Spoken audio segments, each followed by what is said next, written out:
saya Novaria, NIM saya 858 44520, Universitas Terbuka UPBJJ Samarinda.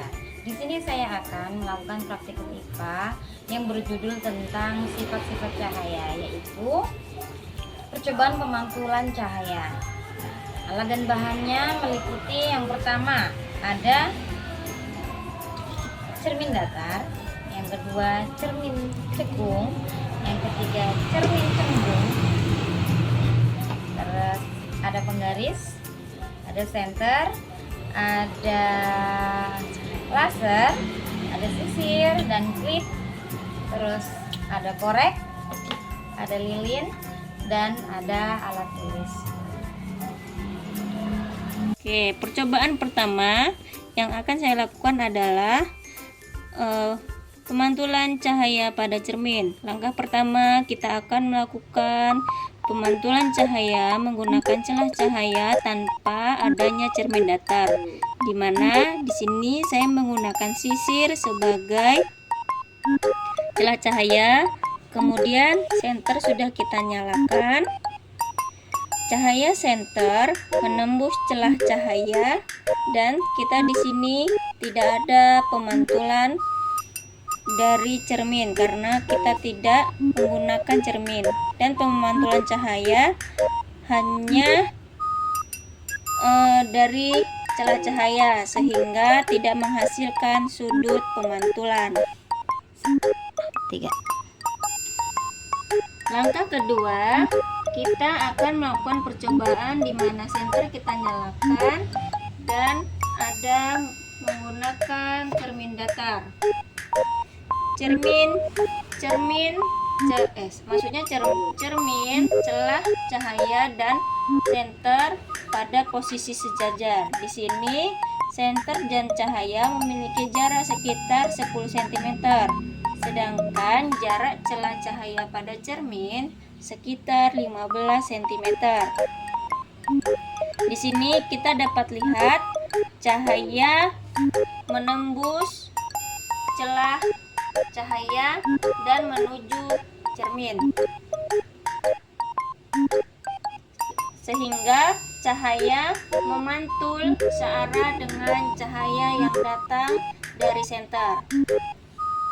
Selanjutnya kita akan melakukan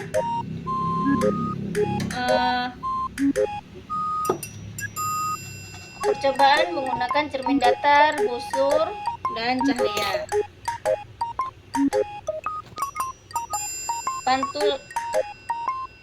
Pantulan sebesar 90 derajat memantul dari cermin dan busur derajat. 3. Selanjutnya kita akan melakukan percobaan menggunakan busur derajat dan senter. Dapat dilihat ketika I atau sudut datang besarnya 90 derajat, maka R atau sudut pantul besarnya juga 90 derajat. Oke, dan ketika I atau sudut datang besarnya 30 derajat, maka R atau sudut pantul besarnya juga 30 derajat. Ketika I atau sudut datang besarnya 60 derajat, maka R atau sudut pantul besarnya juga 60 derajat.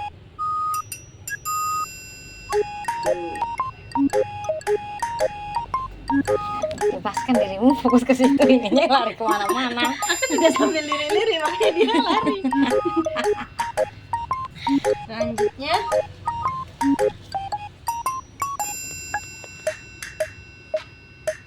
lilin. Percobaan selanjutnya kita akan meletakkan benda. Dalam hal ini saya akan menggunakan lilin. Saya letakkan lilin di depan cermin datar dan saya akan mengamati bayangannya selama benda itu saya geser-geserkan di depan cermin. Saya dekatkan bayangan tersebut bentuknya adalah sama besar dan tegak. juga maya. Saat saya geser lilinnya, bayangannya pun bergeser sesuai dengan arah yang saya tentukan. Ketika saya mendekatkan bayangannya,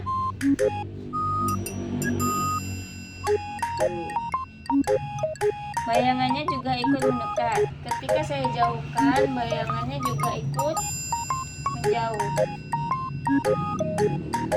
Lalu ketika saya ukur menggunakan penggaris,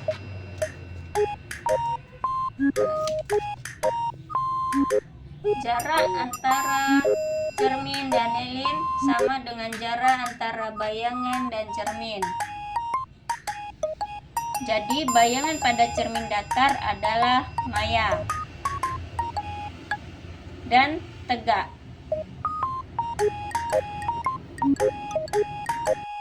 Satu, dua, tiga.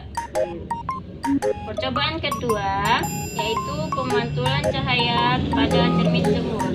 Pertama, kita menggunakan cahaya lilin tanpa cermin cembung terlebih dahulu. Di layar terlihat adanya bekas cahaya pada lilin dan layar. Kemudian kita gunakan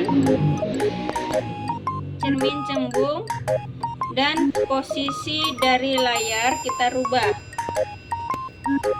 mendekati cahaya lilin. Di sini kita lihat tidak adanya berkas cahaya karena sifat dari cermin cembung adalah menyebarkan pantulan cahaya. Selanjutnya percobaan ketiga,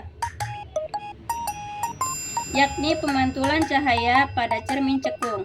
Di sini pemantulan cahaya sebelumnya adanya cermin cekung dapat dilihat di layar. Adanya bayangan dari lilin dan layar, tidak ada berkas cahaya. Untuk jarak lilin dengan cermin cekung adalah sekitar 5 cm. Dan untuk jarak lilin dengan layar sekitar 30 cm. Kemudian kita amati sifat-sifat dari pemantulan cahaya pada cermin. Pada cermin cekung,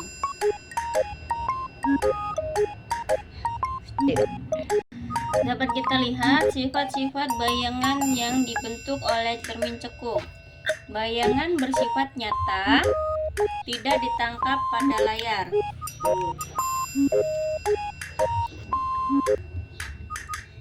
Bayangan terbalik dibandingkan dengan aslinya. Kemudian sifatnya, jika benda terlalu dekat ke cermin dalam jarak tertentu, bayangan akan hilang atau tidak nampak pada layar karena bayangan menjadi maya. Oke, demikian praktikum yang kami lakukan. Terima kasih. Assalamualaikum warahmatullahi wabarakatuh.